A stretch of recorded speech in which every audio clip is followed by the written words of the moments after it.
आज का हमारा टॉपिक होगा torque on an electric dipole in uniform electric field. Exam के पॉइंट ऑफ व्यू से ये टॉपिक आपके लिए बहुत इंपॉर्टेंट है। दूसरे वर्ड में हम इसको क्या लिखते हैं, behaviour of dipole in external uniform electric field. तो इसमें हम लोग क्या क्या देखेंगे, फर्स्ट हम लोग इसको एक्सप्लेन करके पढ़ेंगे होता क्या पर, और कुछ टर्म डिफाइन करते हैं। जैसे यहां पर पहला हम लोग फाइंड करेंगे टॉर्क क्या होता है। जब किसी डाइपोल को यूनिफॉर्म इलेक्ट्रिक फील्ड में रखते हैं तो टॉर्क का मैग्नीट्यूड कितना होता है, उसका डायरेक्शन क्या है, इसको वेक्टर फॉर्म में कैसे लिखते हैं। Next one is maximum torque का कंडीशन कौन सा है, कौन से कंडीशन मैक्सिमम टॉर्क होता है। What is stable equilibrium condition, ये बहुत बार पूछा था कि स्टेबल इक्विलिब्रियम कंडीशन क्या होता है ऑब्जेक्टिव में। अनस्टेबल इक्विलिब्रियम कंडीशन क्या है, and also define electric dipole moment. Also define electric dipole moment, हम लोग पहले इलेक्ट्रिक डाइपोल मोमेंट को डिफाइन कर चुके हैं, बट इलेक्ट्रिक डाइपोल मोमेंट को डिफाइन तो करना होगा, बस टॉर्क के टर्म में करना होगा। ये टॉर्क का सिंबल है tau, this is called tau, torque के टर्म में। उसके बाद हम लोग क्या देखेंगे, dipole in non uniform electric field. Dipole देखेंगे बट कहां पर, नॉन यूनिफॉर्म इलेक्ट्रिक फील्ड में। मेनली हम लोग के आज के कॉन्सेप्ट में क्या होगा, हम लोग टॉर्क निकालेंगे किसी भी इलेक्ट्रिक डाइपोल को जब यूनिफॉर्म इलेक्ट्रिक फील्ड में रखते हैं तो टॉर्क का वैल्यू कितना होता है, मैक्सिमम टॉर्क क्या, अनस्टेबल इक्विलिब्रियम कंडीशन क्या होता है, what is unstable equilibrium condition, and also electric dipole moment का डेफिनेशन। तो सबसे पहले हम लोग क्लास 11 में एक टर्म देखे थे टॉर्क। पहले ये टॉर्क क्या होता है वो देखते हैं, टॉर्क क्या है, इसका काम क्या है। तो टॉर्क का क्या काम है, जैसे हम लोग लीनियर मोशन में जो काम फोर्स का होता है, लीनियर मोशन में जो काम फोर्स का होता है वही रोटेशनल मोशन में टॉर्क का होता है। अगर हम लोग किसी बॉडी को धक्का मार रहे हैं, अगर बॉडी स्ट्रेट लाइन में जा रहा है, अगर बॉडी को धक्का मारे, अगर बॉडी स्ट्रेट लाइन में जा रहा है मतलब लीनियर मोशन कर रहा है, मतलब हम लोग क्या एक्सपीरियंस कर रहे हैं, फोर्स। अगर किसी बॉडी को धक्का मार रहे हैं मान लीजिए और बॉडी घूमना स्टार्ट कर दिया, रोटेट, तो यहां पर किसका कॉन्सेप्ट होता है, टॉर्क का कॉन्सेप्ट होता है। तो टॉर्क का काम रोटेशनल मोशन में होता है, टॉर्क का वही काम है जो लीनियर मोशन में फोर्स का होता है। तो टॉर्क है क्या, टॉर्क क्या क्रिएट करता है, तो टॉर्क देता क्या, torque gives rotational effect, torque gives rotational effect. It is the cause, torque क्या है, इट इज द कॉज, याद रखिए टॉर्क यहां डिफाइन नहीं करने आया, हम लोग क्लास 11 में पढ़े थे टॉर्क होता क्या, बस आपको थोड़ा सा रिकैप कर दे रहे हैं। It is the cause which changes condition of rotational motion. कोई भी बॉडी जो रोटेट कर रहा है वहां पर क्या लगता है, टॉर्क। कोई भी बॉडी जब रोटेट करता है उसमें क्या लगता है, टॉर्क। अगर उसका स्पीड बढ़ रहा है घट रहा है, कौन रिस्पॉन्सिबल है, टॉर्क। तो टॉर्क क्या है, it is the cause which change condition of rotational motion. अब ये टॉर्क होता क्या, हु क्रिएट टॉर्क, कैसे कोई बॉडी घूमता है, जैसे व्हील घूमता है तो उसमें टॉर्क होता है। जो रेसिंग बाइक के शौकीन होते हैं वो टॉर्क कैपेसिटी देख के बाइक खरीदते हैं। टॉर्क हर एक बाइक जब भी आप खरीदने जाओगे चाहे लॉग में हमेशा क्या होगा, ये टॉर्क कैपेसिटी लिखा होगा। ये टॉर्क होता क्या है, हॉलीवुड में एक मूवी भी टॉर्क के नाम से है। तो टॉर्क है क्या, who create torque, torque create कौन करता है। तो टॉर्क क्या, it is the cause which change condition of rotational motion. Who create torque, तो टॉर्क जहां भी हम लोग कोई भी चीज अगर घूम रहा है, जैसे व्हील रोटेट कर रहा है मतलब टॉर्क लग रहा है, कोई बॉटल हम लोग घुमा रहे हैं मतलब टॉर्क लग रहा है, कपल ऑफ फोर्स। तो पहला क्वेश्चन आता है who create torque, who create torque, कि टॉर्क को क्रिएट कौन करता है, हु क्रिएट टॉर्क, टॉर्क को क्रिएट कौन करता है। तो याद रखिए टॉर्क को कौन क्रिएट करता है, couple of force, couple of force. Who create torque, couple of force. Simple word में देख रहे हैं कि टॉर्क को कौन क्रिएट करता है, कपल ऑफ फोर्स। अब इसका कंडीशन क्या है, मान लीजिए हमारे पास एक साइकिल का हैंडल है ये, तो इसका कोई सेंटर ऑफ मास होगा, ये इसका सेंटर पॉइंट है या पॉइंट ऑफ रोटेशन बोल सकते हो, सेंटर पॉइंट। मान लीजिए हम लोग हैंडल को यहां पकड़े और इधर खींच दिए, एक फोर्स लगाया मान लो F 10 न्यूटन का फोर्स, तो दूसरा हैंडल इस डायरेक्शन में जाएगा, तो उस पर भी सेम कितना फोर्स लगेगा, F। अब ये क्या करेगा, इसके अबाउट ये रोटेट करना स्टार्ट करेगा। तो यहां पर क्या लग रहा है, टॉर्क। तो टॉर्क साइकिल का हैंडल में हुआ क्या, दो फोर्स लग रहा है। अगर आप इस एंड में एक फोर्स लगा रहे हो एफ, तो यहां पे कितना फोर्स लगेगा, एफ ऑटोमेटिक। जैसे मान लीजिए हम लोग किसी डोर को ओपन या क्लोज करते हैं, तो डोर को जब हम ओपन या क्लोज करते हैं तो हम लोग एक्शन लगाते हैं डोर पे, और जो क्लैंप होता है, क्लैंप पे रिएक्शन लगता है। तो यहां पर क्या लग रहा है, हम लोग कितना फोर्स लगाए एक हैंडल पे एफ, तो ऑटोमेटिक दूसरे में क्या लगेगा, सेम फोर्स लगेगा, बस दोनों का मैग्नीट्यूड सेम है और डायरेक्शन क्या है, अपोजिट। तो कपल ऑफ फोर्स का क्या कंडीशन है, पहला दोनों फोर्स का क्या होगा, मैग्नीट्यूड सेम मैग्नीट्यूड। सेकंड क्या, but acting opposite to each other. But ये क्या एक्ट करेगा, अपोजिट टू ईच अदर, यानी एंटी पैरेलल। बट अपोजिट का भी एक कंडीशन है, देखिए मान लो एक बॉडी यहां पर है, एक बॉक्स है मान लीजिए, हम इसको यहां पकड़े और एक फोर्स लगा रहे हैं एफ 10 न्यूटन का, आप इसको इधर फोर्स लगा रहे हो सेम 10 न्यूटन का, तो यहां पर नेट फोर्स क्या हो गया, या नेट फोर्स हो गया जीरो। दोनों का ऐड करेंगे जीरो होगा, अपोजिट डायरेक्शन है, क्योंकि दोनों का लाइन ऑफ एक्शन क्या है, सेम। तो यहां पर नेट फोर्स जब जीरो होगा तो डिस्प्लेसमेंट भी यहां पर जीरो है। बट यहां देखिए, यहां नेट फोर्स क्या है, नेट फोर्स जीरो तो है, बट यहां पर क्या हो रहा है वो देखिए, नेट फोर्स जीरो है, दोनों का ऐड करने पे जीरो होगा, बट यहां पर दोनों फोर्स एक दूसरे को कैंसिल आउट नहीं करते हैं। क्यों कैंसिल आउट नहीं करते हैं, इसका लाइन ऑफ एक्शन ये है, this is the line of action of this force, और ये इसका लाइन ऑफ एक्शन ये है, दोनों का लाइन ऑफ एक्शन डिफरेंट है। देखिए मतलब ये जो फोर्स है वो दो डिफरेंट पॉइंट पे एक्ट करेंगे, applied on two different points, applied on two different points.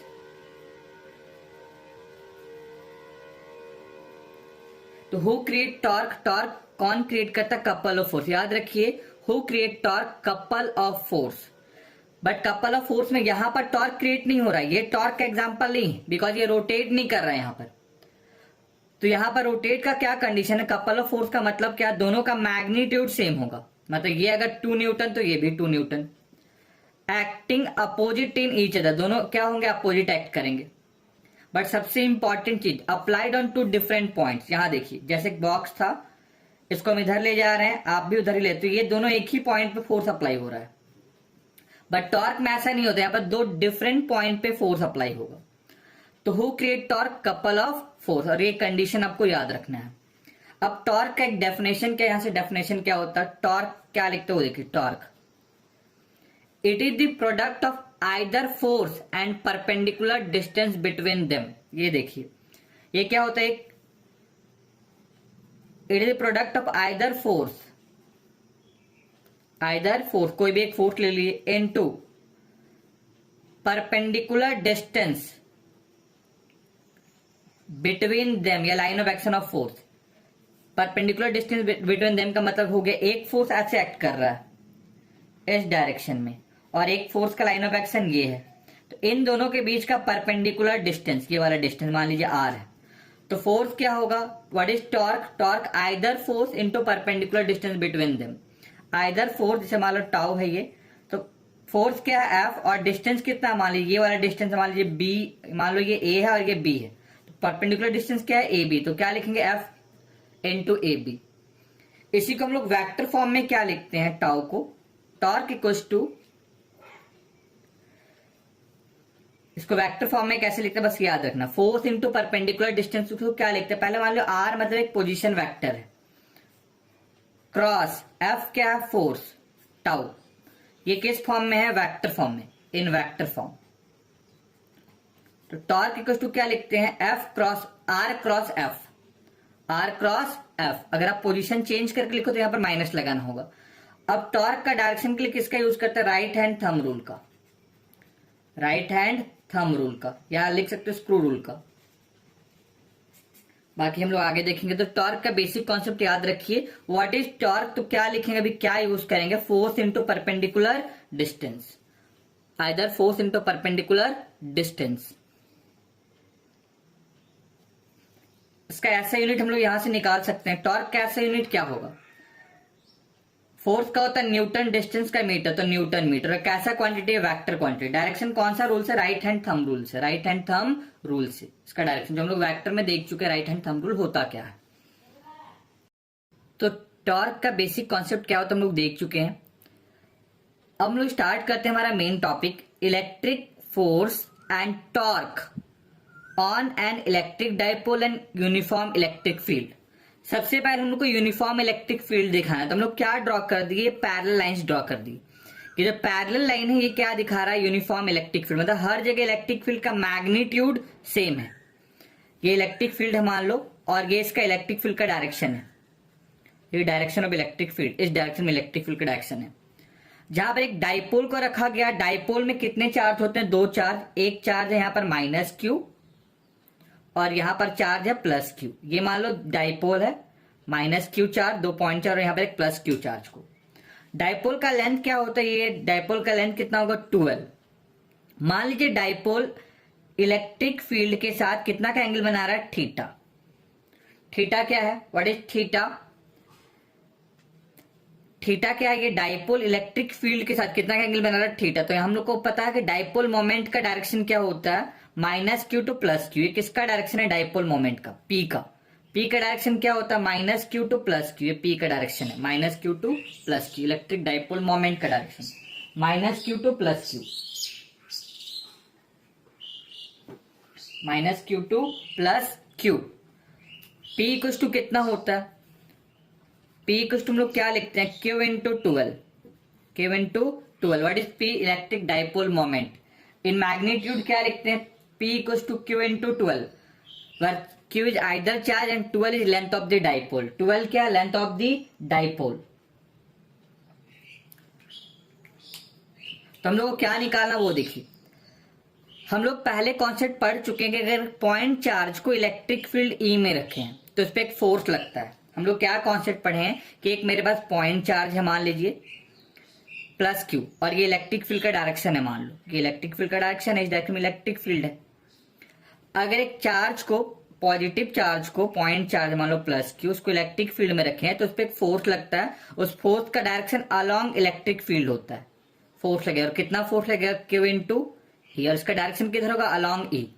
तो यहाँ पर एक फोर्स लगेगा, उसका डायरेक्शन क्या होगा? इस पॉजिटिव चार्ज पे इलेक्ट्रिक फील्ड के अकॉर्डिंग फोर्स क्या लगता है? इस डायरेक्शन में।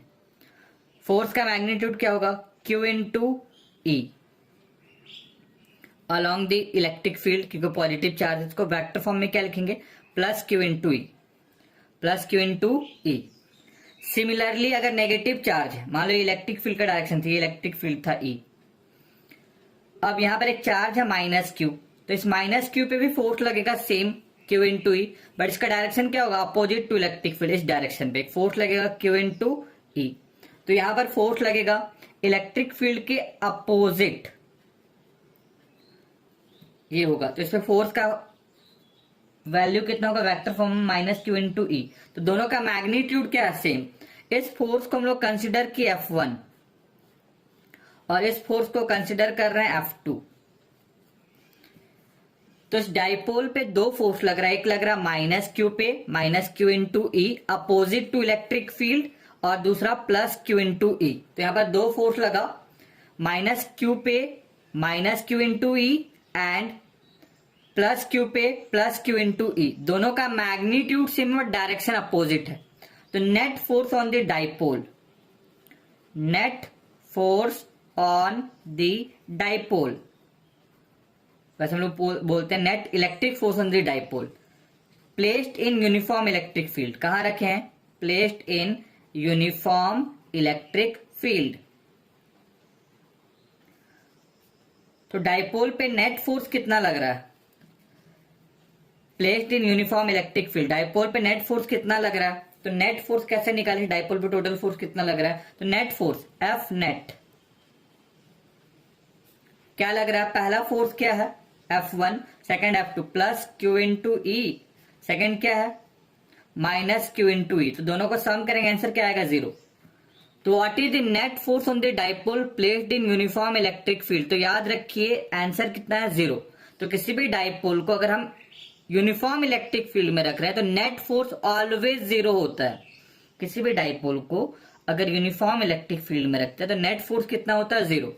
दोनों को सम करेंगे, ये अगर 10 न्यूटन पर कूलम है तो ये होगा 10 न्यूटन पर कूलम, बट दोनों का डायरेक्शन अपोजिट है तो दोनों को सम करेंगे तो नेट फोर्स कितना हो गया 0।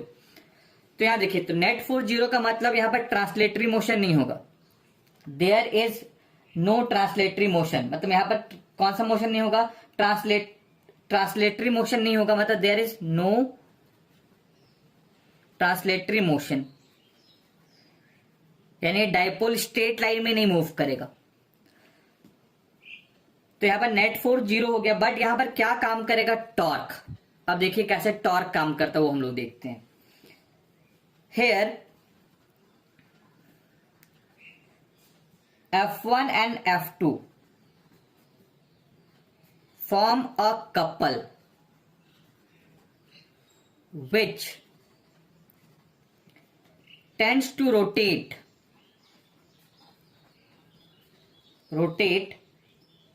and align the dipole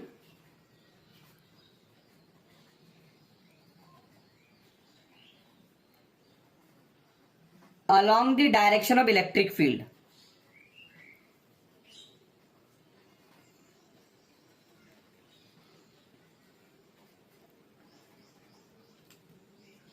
This couple create a torque. This couple create a torque.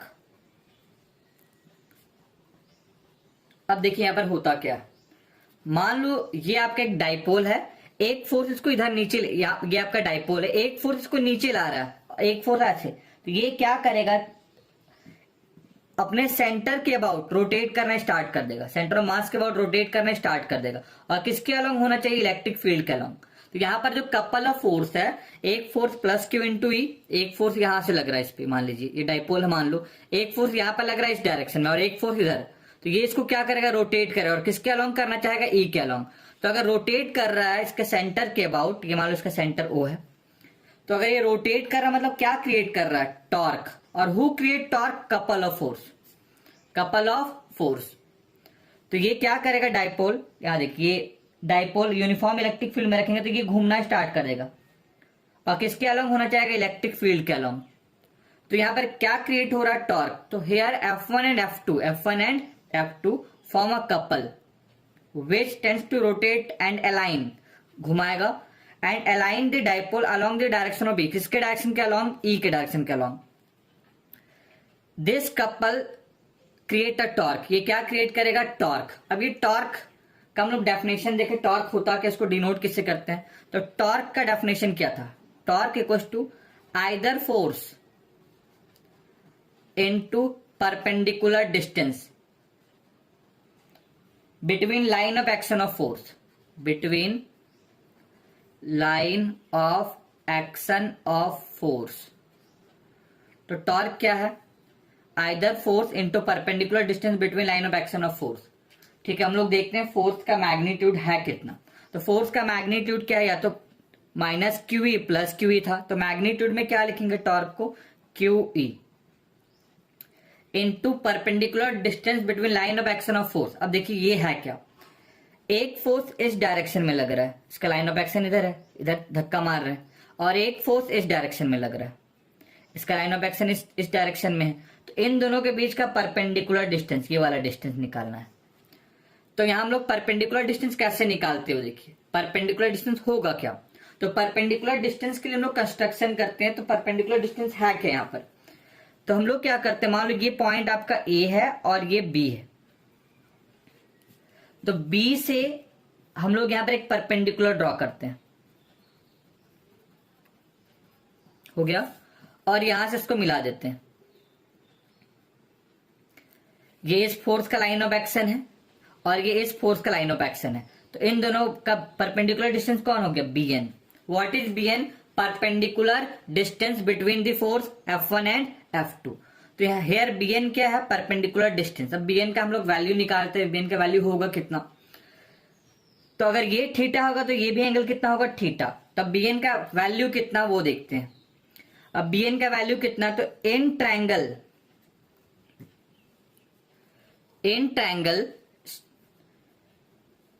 BAN, in triangle BAN sine theta equal to क्या होता है, T बाई एच, P कौन होगा Bn और H कौन होगा AB। हमको Bn का वैल्यू निकालना, तो Bn इक्वल टू क्या हो गया AB sine theta. Bn equal to क्या होगा AB साइन थीटा। Bn निकालना है AB साइन थीटा, तो AB का वैल्यू कितना है 12, तो क्या लिखेंगे Bn का value 12 sine theta, 12 sine theta. तो Bn का वैल्यू कितना होगा 12 sine theta, 2L sign theta. ये क्या है Bn। तो परपेंडिकुलर डिस्टेंस का वैल्यू क्या लिखे, टॉर्क को डिनोट करते हैं सिंबल से टाउ, तो टाउ इक्वल टू क्या है QE। Bn का वैल्यू क्या होगा 2L sign theta, 12 sine theta. अब हम लोग इसको अरेंज करके लिख सकते हैं Q इंटू 12, Q इंटू 12 को क्या लिखते हैं electric dipole moment, Q into 12, इसको क्या लिखेंगे P, PE sine theta. This is the magnitude of torque when a dipole is placed in uniform electric field. तो टाउ का वैल्यू कितना आ गया PE sine theta. This is the magnitude of torque. This is the magnitude of torque. So when an electric dipole is placed in uniform electric field, the net force is 0 and torque is PE sin theta. Where theta क्या है? What is theta? So theta angle between P and E. What is theta? Angle between P electric dipole moment and E electric field intensity. Properly ये आपको notes में मिल जाएगा, आपको बस यहां पर कॉन्सेप्ट समझना ही होता क्या है। तो इलेक्ट्रिक फोर्स किसी भी डाइपोल पे जब उसको यूनिफॉर्म इलेक्ट्रिक फील्ड में रखते हैं तो 0 होता है नेट फोर्स, एंड टॉर्क का मैग्नीट्यूड कितना है PE sine theta, PE sign theta. तो टॉर्क का मैग्नीट्यूड क्या है PE साइन थीटा के angle between P and E, P and E, P and E। In vector form इसको लिखते कैसे हैं, इन vector form. Torque is a vector quantity, तो वेक्टर फॉर्म में क्या लिखेंगे, सबसे पहले टॉर्क वेक्टर, तो एरो दे दिए equals to P vector quantity पर एरो का सिंबल। साइन थीटा का मतलब होता है क्रॉस प्रोडक्ट, साइन थीटा है कौन सा प्रोडक्ट क्रॉस प्रोडक्ट, कॉस रहता है कौन सा प्रोडक्ट डॉट प्रोडक्ट, क्रॉस क्या लिखेंगे E, तो tau equals to P cross E, tau equals to P cross E। ये किस फॉर्म में लिखा गया वेक्टर फॉर्म में। और डायरेक्शन के लिए, टॉर्क का डायरेक्शन के लिए हम लोग किसका यूज करते हैं राइट हैंड थंब रूल का। तो in vector form tau equals to P cross E है, P क्रॉस E। अब इसमें कुछ स्पेशल केस देखते हैं, स्पेशल केस। फर्स्ट क्या है, if theta equals to 90 degree, theta कितना डिग्री है 90 डिग्री। जैसे मान लो ये आपका इलेक्ट्रिक फील्ड था, ये आपका इस डायरेक्शन में क्या है इलेक्ट्रिक फील्ड, और ये डाइपोल है, ये डाइपोल है मान लो minus Q, this one is plus Q। ये P का डायरेक्शन था और ये E का डायरेक्शन है, और दिस इज थीटा। अगर थीटा का वैल्यू कितना डिग्री है 90 डिग्री इस डायरेक्शन में, तो साइन 90 का वैल्यू क्या होता है +1 मैक्सिमम। साइन का सबसे बड़ा वैल्यू क्या होता है +1। देयरफॉर टॉर्क का वैल्यू क्या हो जाएगा PE साइन 90 डिग्री, साइन 90 का वैल्यू क्या लिखेंगे +1, तो इसका वैल्यू कितना आ गया PE। तो इस कंडीशन में टॉर्क का वैल्यू क्या होता है maximum. In which condition torque is maximum, theta is angle when theta is 90 degree, मतलब angle between P and E is 90 degree. ये जब ऐसे होगा डाइपोल, इलेक्ट्रिक फील्ड है मान लीजिए डाइपोल ऐसे, इस कंडीशन में टॉर्क का वैल्यू मैक्सिमम होता है PE when theta equals to 90 degree. Second, if theta equals to 0 degree, sine 0 degree का वैल्यू क्या होता है 0। देयरफॉर साइन 0 होगा तो टॉर्क का वैल्यू क्या होगा P साइन 0 डिग्री यानी 0। In which condition torque is 0 when theta equals to 0 degree. जब थीटा का वैल्यू 0 डिग्री होता है तो साइन 0 डिग्री 0 होगा, तो यहां साइन 0 डिग्री का वैल्यू रखते हैं तो टॉर्क का वैल्यू क्या आएगा 0। थर्ड देखिए, if theta equals to 180 degree, sine 180 का वैल्यू पे 0 होता है, देयरफॉर टॉर्क का वैल्यू क्या होगा 0। तो इन दोनों कंडीशन में और भी कुछ ट्रिग्नोमेट्रिकल कंडीशन इसमें टॉर्क का वैल्यू 0 होता है, बट इन दोनों कंडीशन में टॉर्क का वैल्यू क्या होगा 0। Torque 0, theta equals to 0 degree, torque का value 0, theta equals to 180 degree, torque का value 0, theta equals to 90 degree, torque का वैल्यू मैक्सिमम। तो इन दोनों ही कंडीशन में टॉर्क का वैल्यू क्या है 0 है। बट एक को हम लोग स्टेबल इक्विलिब्रियम कंडीशन बोलते हैं और दूसरे को अनस्टेबल इक्विलिब्रियम कंडीशन बोलते हैं। इन दोनों ही कंडीशन में टॉर्क का वैल्यू 0 है, but this is called stable equilibrium condition. अब क्यों बोलते हैं वो देखिए, स्टेबल इक्विलिब्रियम कंडीशन, और इसको हम लोग बोलते हैं अनस्टेबल इक्विलिब्रियम कंडीशन।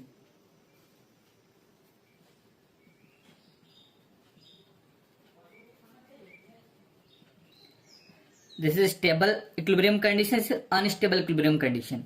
ये है क्या, व्हाट इज अनस्टेबल और what is stable equilibrium condition. ये मान लो इलेक्ट्रिक फील्ड का डायरेक्शन है, इस डायरेक्शन में इलेक्ट्रिक फील्ड है, और ये डाइपोल, ये इलेक्ट्रिक डाइपोल, ये पी का डायरेक्शन है। डाइपोल का -q टू +q, ये -q है और ये क्या है +q है, और ये theta angle between p and e। Torque always tries to rotate the dipole align in the direction of electric field. ये हमेशा क्या चाहता है, इलेक्ट्रिक फील्ड को घुमा के किसके अलोंग लाने के लिए, ई के अलोंग। ये हमेशा किसके अलोंग आना चाहेगा, इलेक्ट्रिक फील्ड के अलोंग आना चाहेगा। तो एट 0 डिग्री होता क्या है, जब डाइपोल को हम लोग ऐसे रखेंगे, डाइपोल मान लो इलेक्ट्रिक फील्ड का डायरेक्शन भी इधर ही है, अगर हम उसको स्मॉल डिस्प्लेसमेंट देके छोड़ दे ऐसे करके, तो तुरंत फिर से ई के अलोंग आ जाएगा। अगर हम इसको स्मॉल डिस्प्लेसमेंट दे और छोड़ दे तो ये तुरंत किसके अलोंग आ जाएगा, ई के अलोंग। अगर हम इसको ऐसे किए, डाइपोल ऐसे आना चाहेगा इस डायरेक्शन में, अगर हम इसको ऐसे लाके छोड़ देंगे स्मॉल एंगल से, तो फिर ये यही आ जाएगा। अगर हम इसको ऐसे लाएंगे फिर छोड़ देंगे, यही आ जाएगा। मतलब ये डाइपोल क्या करता है, tries to align in the direction of electric field. तो इस कंडीशन को हम लोग बोलते हैं stable equilibrium condition when theta equals to 0 degree. What is unstable equilibrium condition, क्या देखिए, अनस्टेबल कंडीशन में क्या होता है, थीटा का वैल्यू कितना डिग्री है 180 डिग्री। अनस्टेबल, ये मान लो इलेक्ट्रिक फील्ड का डायरेक्शन है और ये कोई डाइपोल है, ऐसे रखा गया है।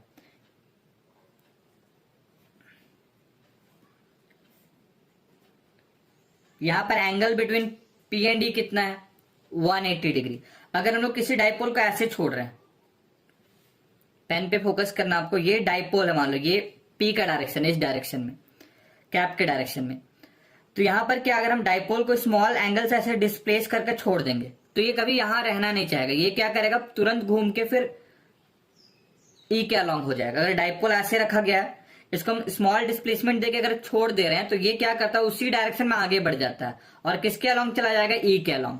तो इस कंडीशन को हम लोग बोलते हैं अनस्टेबल इक्विलिब्रियम कंडीशन। मतलब अगर किसी डाइपोल को हम लोग 180 के एंगल पे रखे हैं और उसको स्मॉल डिस्प्लेसमेंट देके छोड़ दे रहे हैं, तो वो अपने पुराने पोजीशन पे नहीं लौटेगा, डायरेक्ट कहां चला जाएगा, घूम के उसी डायरेक्शन में आगे बढ़ जाएगा और किसके अलोंग हो जाएगा, ई के अलोंग। तो this is called unstable equilibrium condition.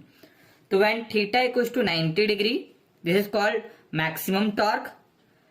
When theta equals to 0 degree and 180 degree, in this condition torque is 0, but 0 degree is called stable equilibrium condition and 180 is called unstable equilibrium condition. 0 degree पे stable और 180 पे unstable. ये बहुत बार exam में पूछा जाता है और आपके लिए बहुत इंपॉर्टेंट है।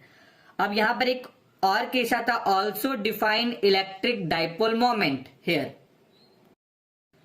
तो बहुत बार एग्जाम में क्वेश्चन आता है, find torque on a dipole placed in uniform electric field and also define electric dipole moment. तो इलेक्ट्रिक डाइपोल मोमेंट को हम लोग को टॉर्क के कॉन्सेप्ट से डिफाइन करना है। तो इलेक्ट्रिक डाइपोल मोमेंट को यहाँ पर डेफिनेशन कौन सा बनता है वो देखिए।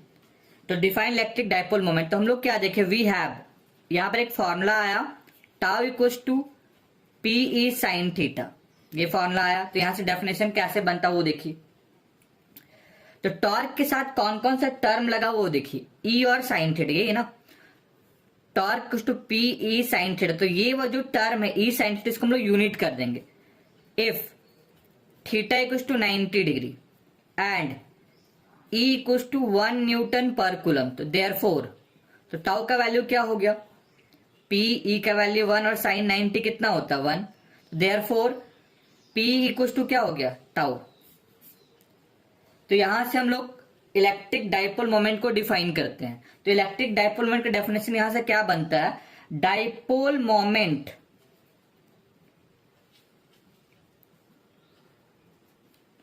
ऑफ अ डाइपोल, किसका निकाल रहे हैं, डाइपोल का, इक्वल टू, किसके इक्वल हो गया, ये किसके इक्वल है, torque, equal to torque experienced by that dipole,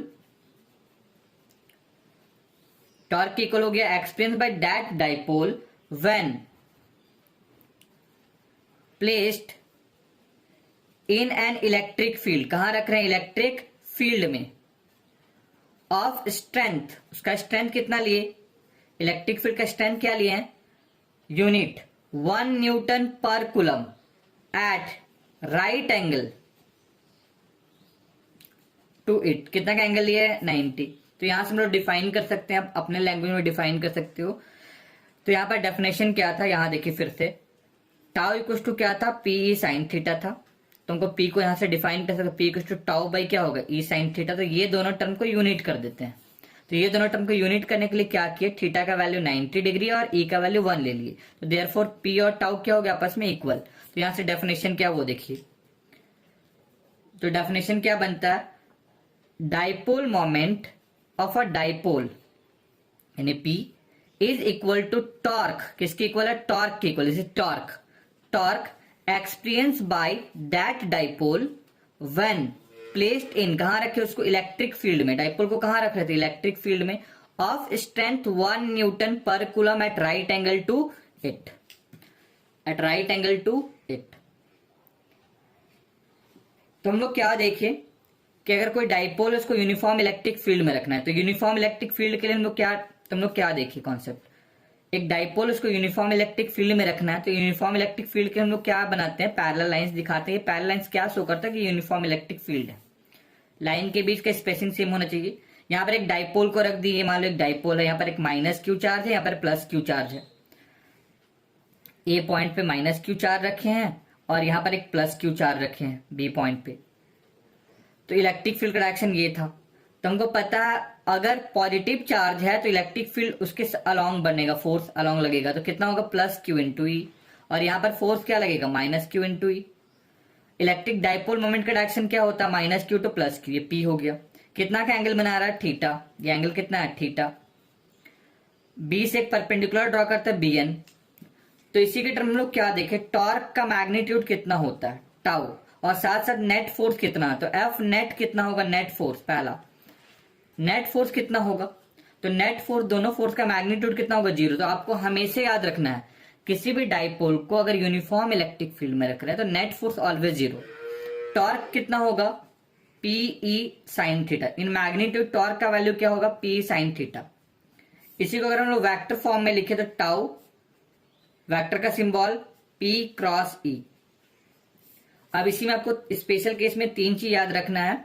when theta equals to 90 degree torque का वैल्यू मैक्सिमम होता है, और मैक्सिमम वैल्यू कितना, PE. When theta equals to 0 degree torque का वैल्यू 0 होता है, और इसको हम लोग स्टेबल इक्विलिब्रियम कंडीशन बोलते हैं, स्टेबल इक्विलिब्रियम कंडीशन।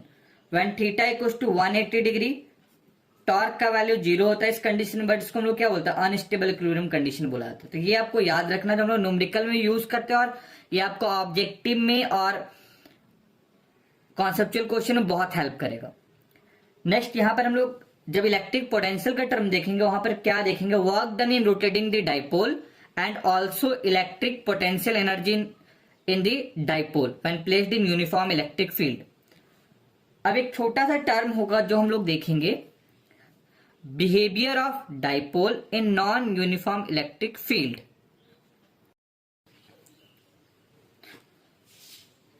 तो अब हम लोग देखेंगे dipole in non uniform electric field, मतलब behaviour of dipole in non uniform electric field. तो इस बार जो हमारे पास इलेक्ट्रिक फील्ड है वो नॉन यूनिफॉर्म है, कहीं वीक कहीं स्ट्रांग। तो नॉन यूनिफॉर्म इलेक्ट्रिक फील्ड को हम लोग दिखाते कैसे, तो नॉन यूनिफॉर्म इलेक्ट्रिक फील्ड में हम लोग क्या दिखाएंगे, देखिए कहीं पर इलेक्ट्रिक फील्ड का मैग्नीट्यूड ज्यादा, कहीं पर कम होगा। तो हम ये क्या शो कर रहा है, नॉन यूनिफॉर्म इलेक्ट्रिक फील्ड। तो अगर किसी डाइपोल को नॉन यूनिफॉर्म इलेक्ट्रिक फील्ड में रखते हैं तो याद रखिए इसमें नेट फोर्स जीरो नहीं होता है, net force not equals to zero. And there is also torque act on this system, यहाँ पर टॉर्क भी एक्ट करता है, मतलब टॉर्क मे और मे नॉट बी जीरो, मतलब टॉर्क जो है मे और may not be zero. Uniform electric field में हम लोग क्या देखते हैं कि अगर किसी भी डाइपोल को यूनिफॉर्म इलेक्ट्रिक फील्ड में रखे तो नेट फोर्स ऑलवेज जीरो होता है और टॉर्क का वैल्यू होता है पीई साइन थीटा। बट अगर किसी डाइपोल को नॉन यूनिफॉर्म इलेक्ट्रिक फील्ड में रख रहे हैं टॉर्क मे और मे नॉट बी जीरो और नेट फोर्स का वैल्यू जीरो नहीं होता है। अब देखिए क्या है, जैसे मान लो ये एक इलेक्ट्रिक फील्ड दिखा रहा है, तो यहां पर क्या ये क्या दिखा रहा है, अगर लाइंस क्लोजर होते हैं, इलेक्ट्रिक लाइंस को क्लोज दिखाते हैं, ये स्ट्रॉन्ग इलेक्ट्रिक फील्ड दिखाता है, मतलब यहां पर इलेक्ट्रिक फील्ड का मैग्नीट्यूड ज्यादा है, और ये जो सेक्शन दिखा रहा है ये वीक इलेक्ट्रिक फील्ड दिखा रहा है। तो मान लो एक डाइपोल को हम लोग ऐसे रख दे रहे हैं, एक डाइपोल है, यहां पर एक चार्ज रखे हैं माइनस क्यू और यहां पर एक चार्ज रखे हैं प्लस क्यू, ये पॉइंट ए पे और ये पॉइंट पी पे। ये स्ट्रॉन्ग इलेक्ट्रिक फील्ड है, जैसे ये बी जो है वो स्ट्रॉन्ग इलेक्ट्रिक फील्ड है, E be strong electric field show कर रहा है एज कंपेयर टू ई ए। ये स्ट्रॉन्ग इलेक्ट्रिक फील्ड, यहां पर इलेक्ट्रिक फील्ड का मैग्नीट्यूड ज्यादा और यहां पर इलेक्ट्रिक फील्ड का मैग्नीट्यूड कम है। तो हम लोग देखते क्या है, हमको पता है अगर चार्ज को रखे यहां पर फोर्स लगेगा, तो यहां पर फोर्स लगेगा, अगर पॉजिटिव है तो along the direction of electric field इस डायरेक्शन में एक फोर्स लगा plus Q into E B, और अगर नेगेटिव है तो अपोजिट टू इलेक्ट्रिक फील्ड यानी इस डायरेक्शन में फोर्स लगा इलेक्ट्रिक फील्ड के opposite minus Q into E ए। तो यहां पर फोर्स क्या होगा, कहां का, यहां पर दोनों फोर्स का मैग्नीट्यूड सेम नहीं होगा, तो यहां पर क्या देखते हैं, force on charge plus Q यानी कहां पर बी स्ट्रॉन्गर होगा फोर्स ऑन ए। तो इन दोनों को जब हम लोग ऐड करेंगे तब यहां इसका मैग्नीट्यूड ज्यादा, तो there is F net force not equals to zero होगा। और ये नेट फोर्स का डायरेक्शन कौन सा होगा, तो डायरेक्शन होगा जो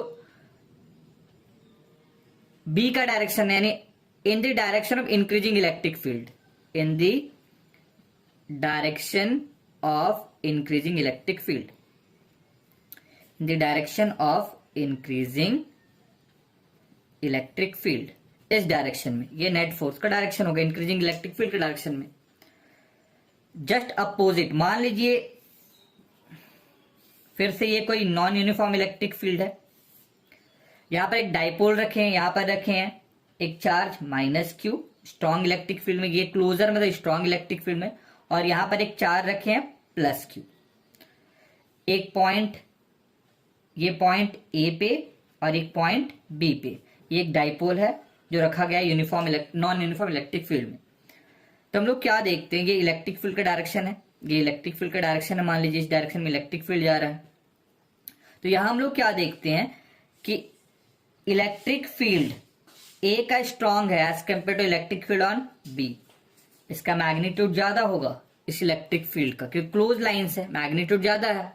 हम लोग इलेक्ट्रिक लाइंस का कॉन्सेप्ट पढ़ के आए हैं, और ये लाइंस दूर दूर है, जहां पर इलेक्ट्रिक फील्ड क्या वीक है, तो यहां पर फोर्स लगेगा in the direction opposite to electric field, एक फोर्स लगेगा इस डायरेक्शन में minus Q into E A, क्योंकि मैग्नीट्यूड डिफरेंट इसलिए ए लिख रहे हैं, और यहां पर फोर्स लगेगा in the direction of electric field plus Q into E B.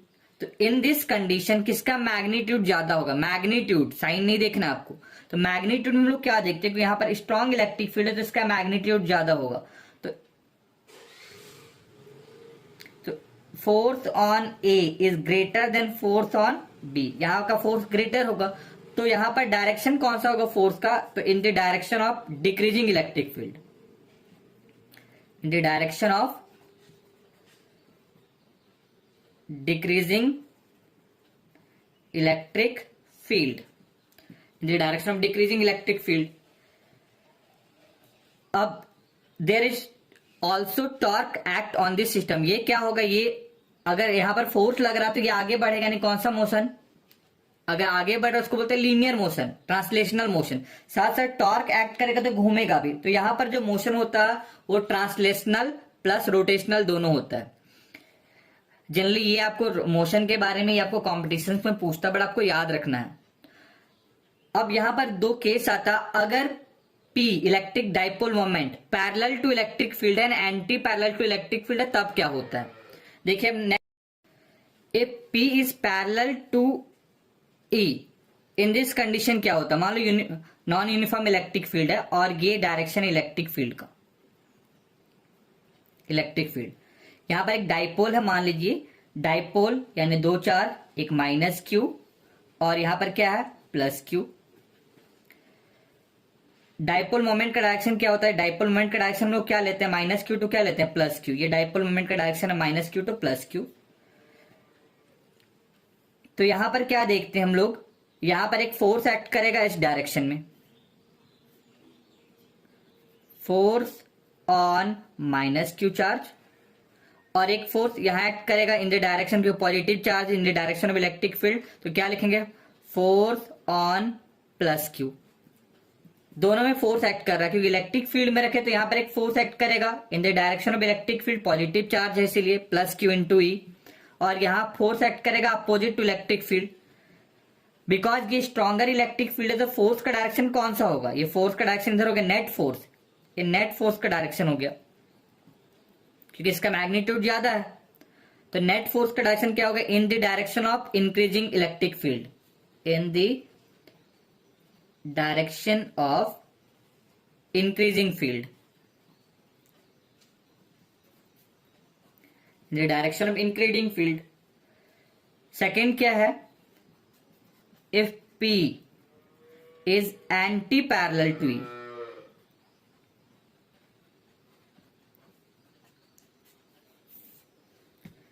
फिर से देखिए, ये मान लो E का डायरेक्शन है इलेक्ट्रिक फील्ड और यहां पर एक डाइपोल है, दिस इज प्लस क्यू और ये क्या माइनस क्यू।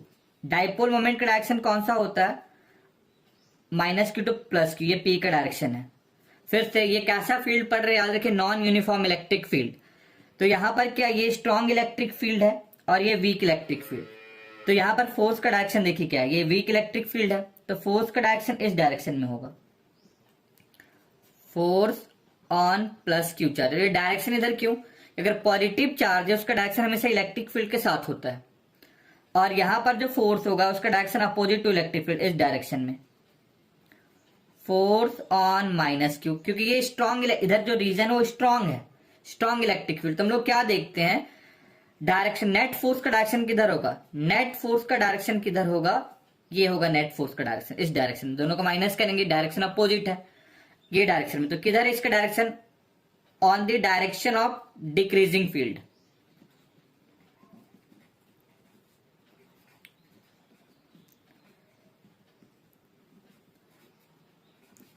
याद रखिए इन दोनों ही केस में net force is not zero, यहां पे net force is not zero. हाँ, लेकिन दोनों ही कंडीशन में टॉर्क का वैल्यू जीरो है। तो अगर P is parallel to E तो जो नेट फोर्स का डायरेक्शन है वो इंक्रीजिंग फील्ड के साथ होता है, इस डायरेक्शन में इंक्रीजिंग फील्ड के साथ, इंक्रीजिंग फील्ड के साथ। if P is anti parallel to E तो नेट फोर्स का जो डायरेक्शन होता है अपोजिट टू इंक्रीजिंग फील्ड, यानी on the direction of decreasing field. तो ये आपका कॉन्सेप्ट था when dipole is placed in non uniform electric field.